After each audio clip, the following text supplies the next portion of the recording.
¿Qué tal? ¿Cómo están? Los saludamos y les damos la bienvenida a esta nueva edición de Senado Noticias, el resumen semanal. Vamos a estar repasando la información destacada de esta semana legislativa. Y para comenzar, los quiero invitar a que revisemos el trabajo de las comisiones, porque durante esta semana la Comisión Especial de Infancia se pronunció respecto al veto presidencial al proyecto que crea el Servicio Nacional de Protección de la Niñez. Los detalles los vemos en la siguiente nota. Fue en junio pasado cuando el proyecto que crea el Servicio Especializado de Protección a la Niñez cimentaba su camino para convertirse en ley, pero, en el epílogo, una indicación parlamentaria condicionó que este nuevo organismo pueda operar solo una vez promulgada y publicada otra ley, la de Garantías de los Derechos de la Niñez y Adolescencia, para dar así un sustento más integral a su funcionamiento. Un amarre discutido desde el Ejecutivo que mediante un veto hizo volver el texto al Congreso para discusión, pidiendo dejar sin efecto la medida transitoria y que esta semana, pese a su urgencia, fue desestimada por la Comisión Especial. Acá se puede informar que la votación que se hace respecto a las admisibilidades es a propósito de un informe que redunda en una recomendación para la sala, pero es la sala la que realmente resuelve las admisibilidades. En ese sentido, lo que se informa aquí... Pero, Presidenta, déjeme terminar. El subsecretario, siempre ha sido así. Todos los informes de las comisiones no son vinculantes para la sala.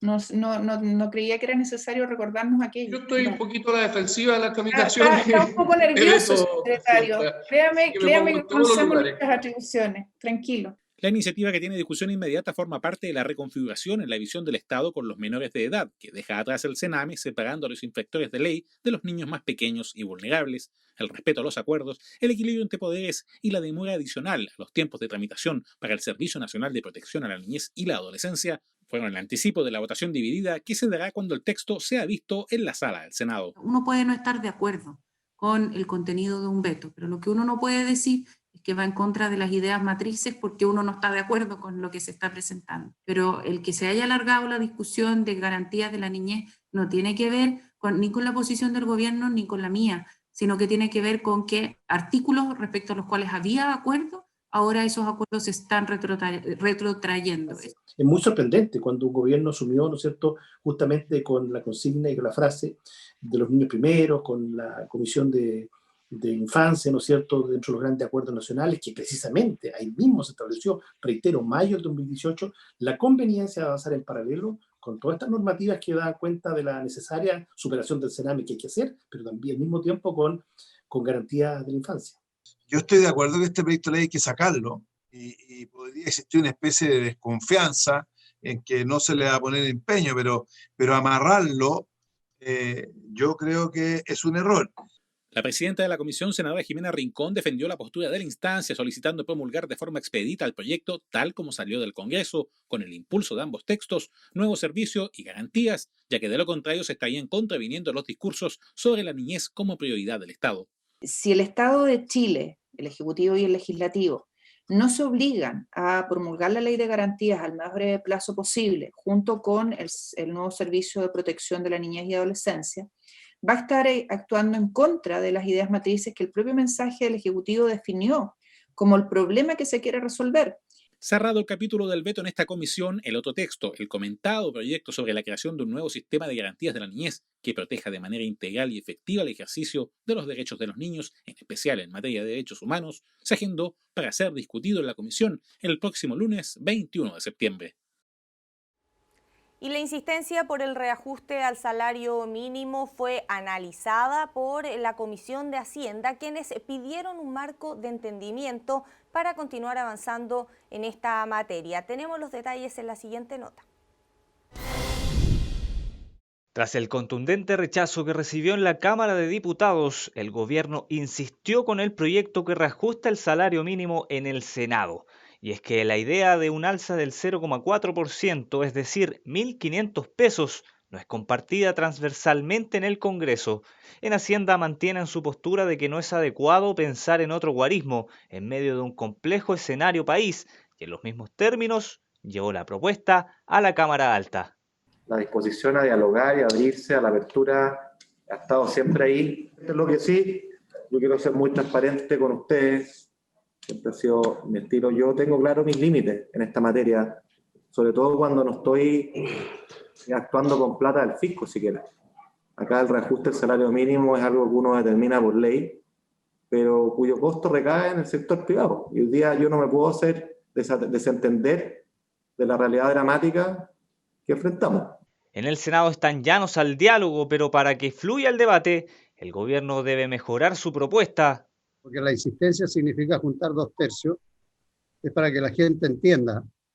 Y además 2/3 sobre un texto que ya fue rechazado por la Cámara y con bastante votación.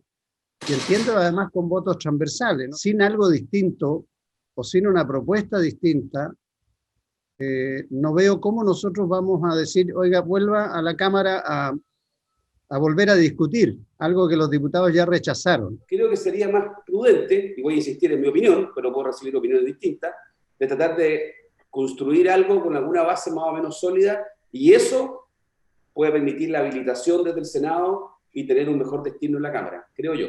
En el oficialismo piden que se apruebe la insistencia y plantean que la negociación se lleve a cabo en la Cámara de Diputados. De lo contrario, un nuevo rechazo significaría que no se pueda legislar un reajuste del salario mínimo en el plazo de un año.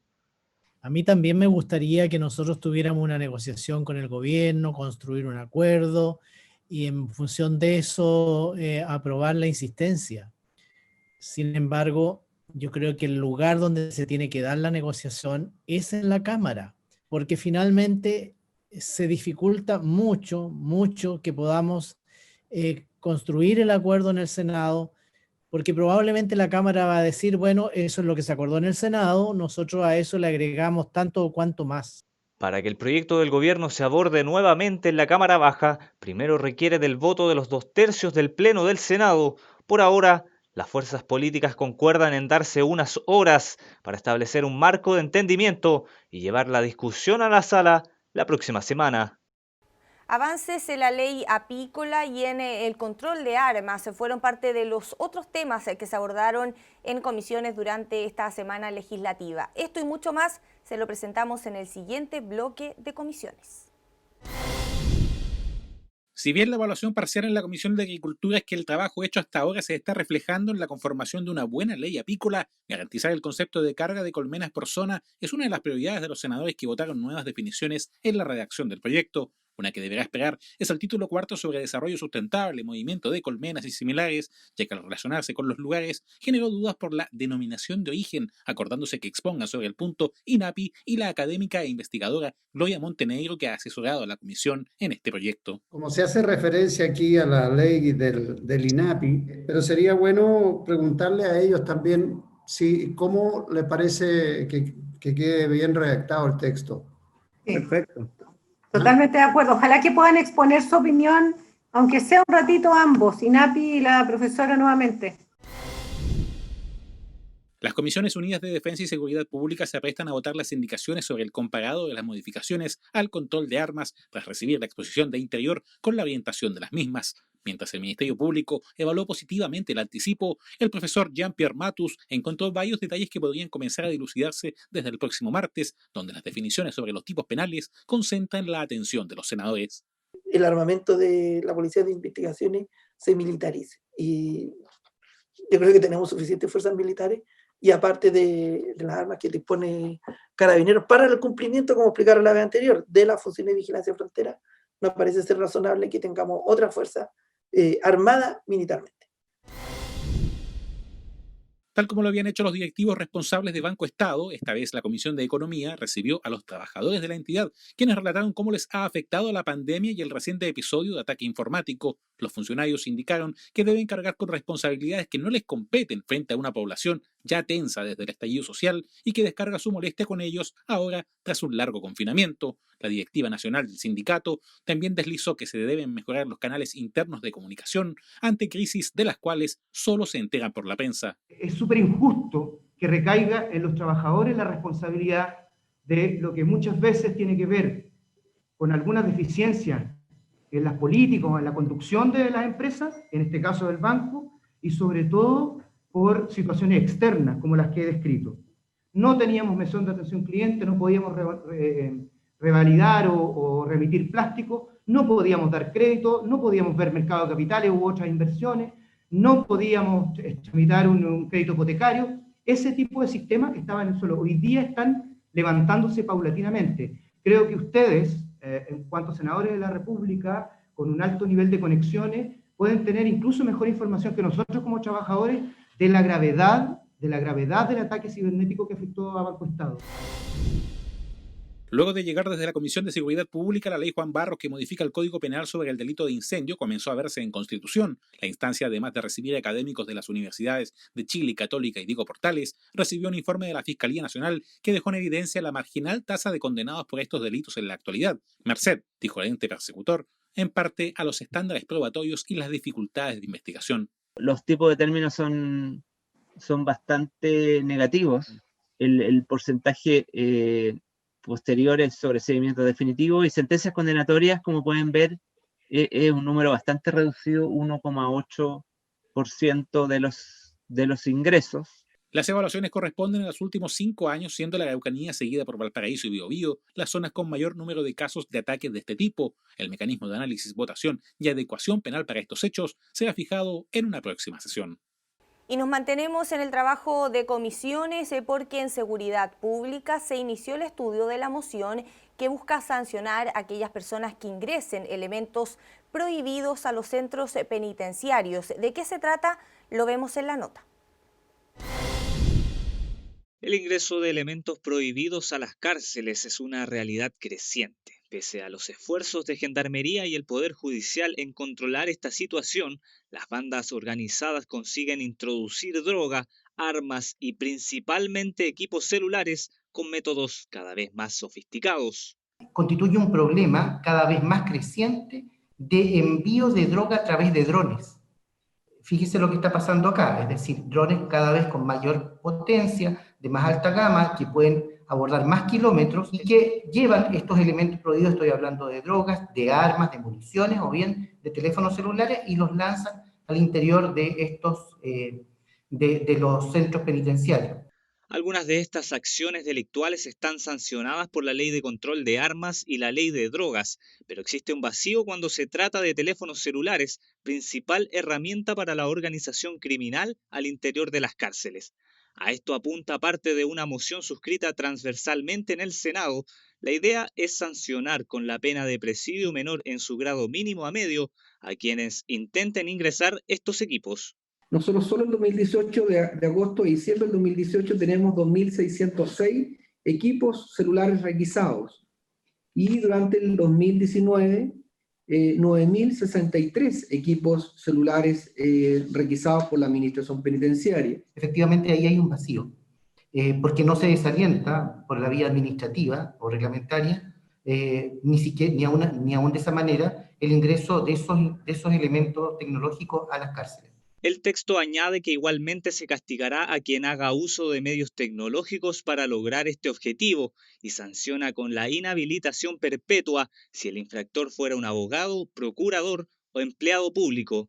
Otro punto, pero que está fuera de la discusión legislativa, es la necesidad de dotar con mejores herramientas de control a Gendarmería para combatir estos ilícitos. Queda de manifiesto que efectivamente estamos al debe en tecnología y que, bueno, es una tarea pendiente. Probablemente se necesitan de ambas cosas para que cuando la tecnología lo pueda detectar pueda tener alguna sanción. Creo que nos toca efectivamente revisar el contenido de la misma por una serie de observaciones que se han hecho y bueno, yo creo que una vez que tengamos aquella revisión podemos en el futuro cercano volver a reunirnos y poder analizar si efectivamente logramos converger a un texto que aporte, que sea realmente valioso y que a todos los miembros de esta comisión los pueda dejar tranquilos. La Comisión de Seguridad Pública analiza esta norma y continuará haciendo los perfeccionamientos necesarios al texto con el fin de reducir efectivamente los espacios al crimen organizado dentro y fuera de las cárceles. Y nos trasladamos ahora a la sala del Senado porque a tercer trámite constitucional fue despachado el proyecto que busca resguardar el trabajo adolescente. Los detalles los vemos a continuación. Con la finalidad de actualizar y mejorar una serie de normas relacionadas con el trabajo en edad adolescente, el Senado despachó a tercer trámite un proyecto de ley que busca su protección en el ámbito laboral. Por ejemplo, los adolescentes con edad para trabajar, es decir, mayores de 15 años y menores de 18, deberán acreditar que concluyeron su educación media o se encuentran cursando esta o la educación básica. El respectivo certificado deberá actualizarse cada 6 meses y adjuntarse al contrato laboral. La jornada de trabajo no podrá ser superior a 30 horas semanales, distribuidas en un máximo de 6 horas diarias en el año escolar y hasta 8 horas diarias durante la interrupción del año escolar y en vacaciones. Y lo que uno quiere es que esto esté balanceado, y creo que eso es lo que conseguimos en términos de muchos jóvenes, ya no niños, sino que jóvenes que buscan sus primeras experiencias de trabajo, muchas veces compatibles con sus estudios o en periodos de vacaciones, que siempre eso se dé en normas. Es decir, la ley establece claramente que entre el trabajo que hace el niño, el adolescente, y las horas que tiene que dedicar a asistir a clases, eso, la suma de ambas, no pueden significar más de 12 horas al día. La iniciativa también prohíbe el trabajo de adolescentes en edad de trabajar en lugares que expendan bebidas alcohólicas que deban consumirse en el mismo establecimiento o en aquellos en que se consuma tabaco.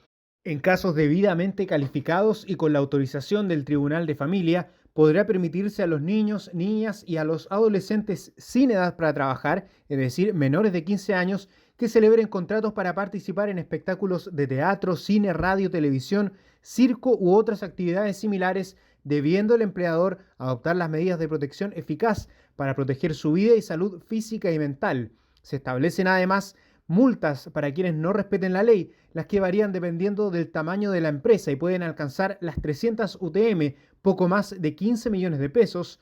De reiterar la falta, al empleador se le podrá prohibir la incorporación de adolescentes al trabajo.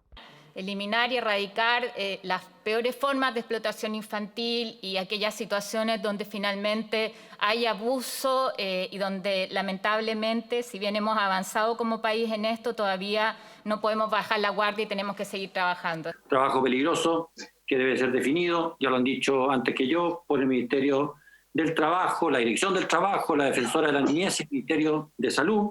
Tiene que tener las autorizaciones, por supuesto, de sus padres, si no tiene padres, de la autoridad administrativa que vela por ellos. El referido reglamento será clave, ya que según lo aprobado por el Senado, la ley entrará en vigencia el primer día del mes siguiente de su publicación. Y la Sala del Senado respaldó suspender la evaluación docente por el año 2020 a raíz de la pandemia por COVID-19. No se alcanzó el quórum necesario, eso sí, para suspender por ley el CIMSE. Los detalles los vemos ahora.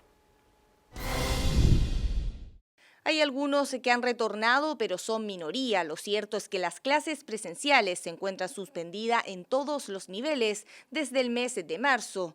Es que la pandemia por COVID-19 obligó a tomar medidas especiales para evitar nuevos contagios. Considerando el actual contexto, se presentó una moción parlamentaria con el fin de suspender por el año 2020 la aplicación de la evaluación docente y CIMSE, mediciones que se realizan en las aulas.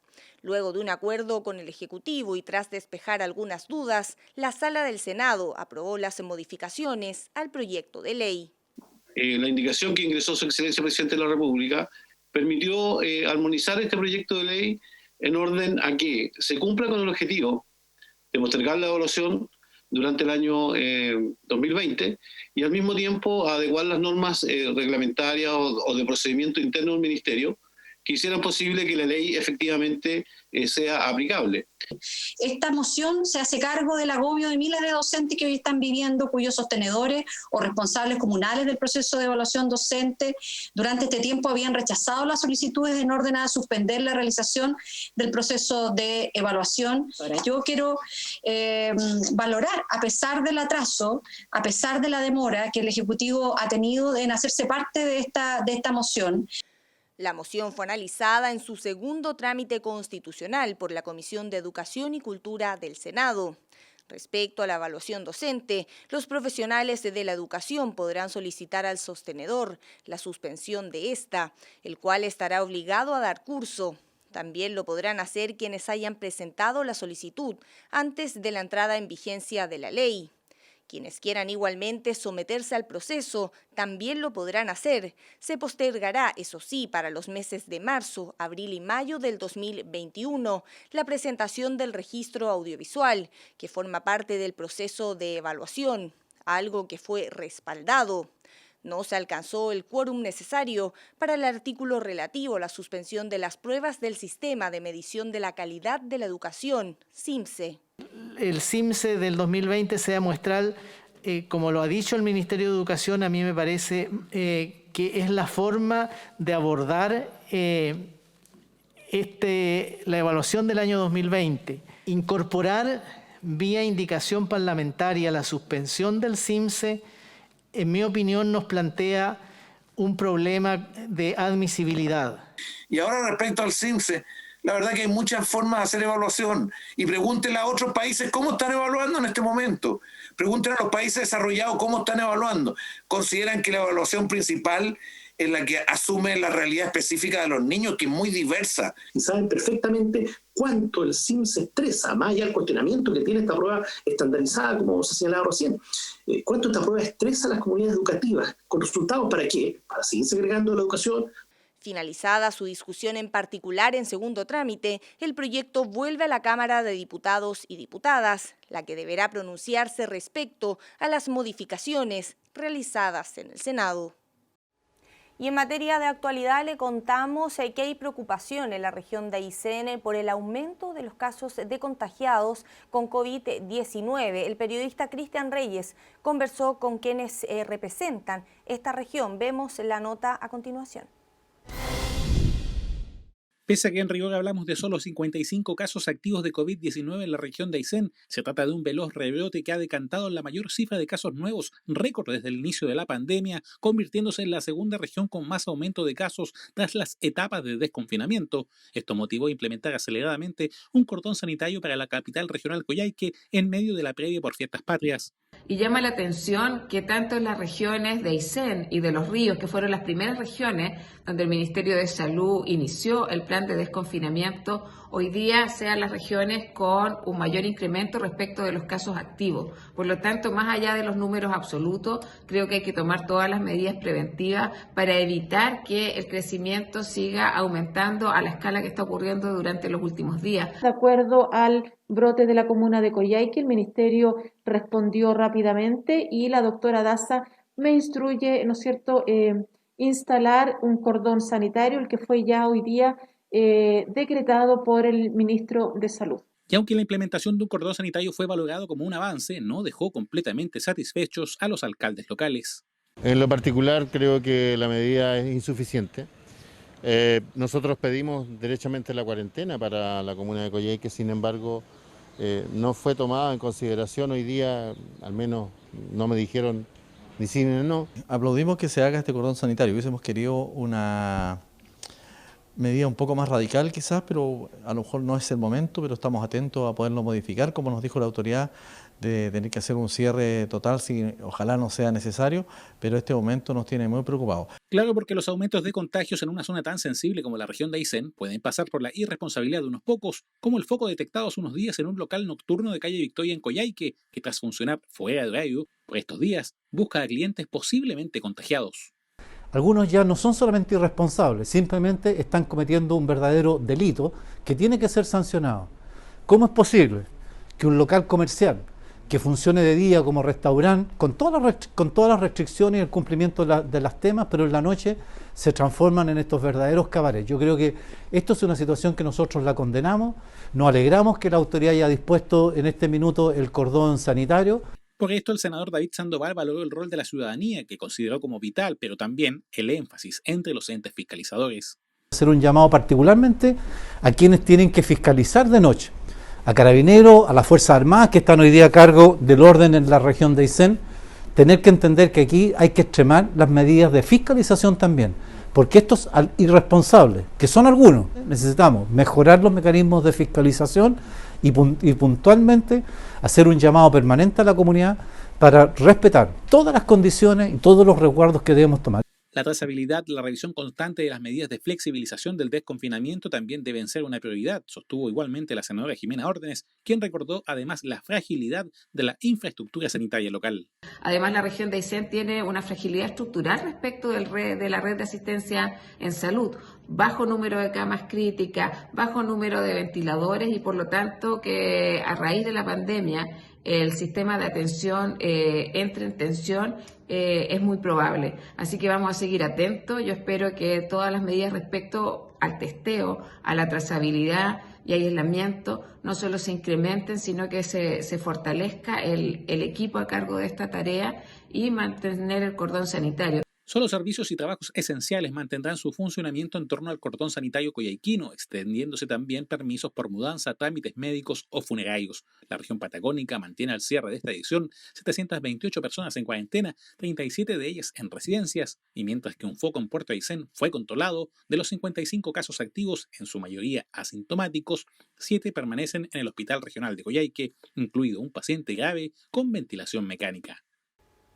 Y continuamos avanzando en las informaciones, pero ahora los quiero invitar a que ingresemos a senado.cl para continuar revisando lo que ha pasado durante esta semana legislativa en la sala del Senado, porque a tercer trámite, creación de fondo de emergencia transitorio COVID-19. Tras un amplio debate que se prolongó por 2 jornadas, los legisladores recordaron que este instrumento nació en el marco de entendimiento de junio pasado y reflexionaron sobre las medidas para enfrentar la emergencia sanitaria durante los próximos meses. Tenemos parte de las intervenciones que se dieron en la sala durante esa sesión.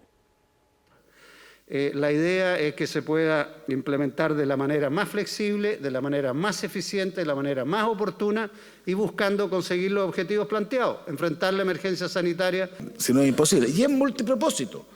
Y tiene unas normas muy exigentes de transparencia. Y eso creo que es sano, es bueno, es positivo y que nos ayuda a todos a entendernos mejor. Esta y otras informaciones en senado.cl, pero si quiere revivir las sesiones de la Sala del Senado y también el trabajo de las comisiones, ingrese a nuestro canal de YouTube TV Senado Chile, donde va a poder encontrar esto y mucho más. La invitamos a que se suscriba desde ya en nuestro canal de YouTube TV Senado Chile. De esta forma hemos llegado al final de las informaciones. Muchas gracias por haberse informado con nosotros. Los dejamos invitados a que se queden en nuestra programación y nosotros nos reencontramos la próxima semana.